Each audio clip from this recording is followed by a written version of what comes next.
جہنم ایک ایسا قید خانہ ہے جہاں مجرم موت کو ترسیں گے، جہاں زانیہ عورتیں، زانی مرد موت کو ترسیں گے، جہاں ظالم موت کو ترسیں گے، کہیں گے او موت تو کہاں مر گئی؟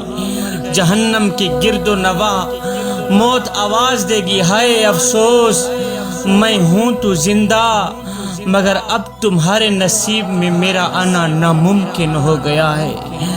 زندگی ساری جھوٹ بولنے میں برباد کر دی، زنا کرنے میں، شرابیں پینے میں، اپنے وطن کے ساتھ، دین کے ساتھ غداری کرنے میں برباد کر دی، معاشرے میں شرم و حیا کا جنازہ نکالنے میں برباد کر دی۔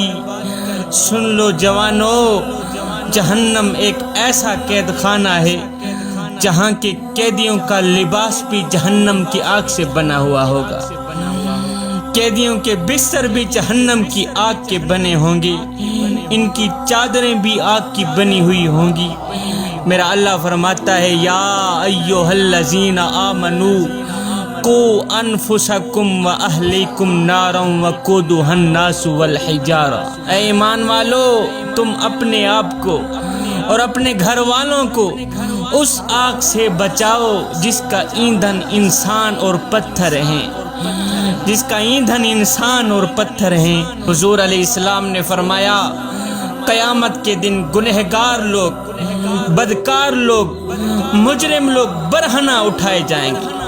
سیدہ عائشہ صدیقہ نے جب سنا تو عرض گزار ہوئی، حضور برہنہ اٹھائے جائیں گے، پھر ایک دوسرے کو دیکھتے ہوئے شرم نہیں آئے گی؟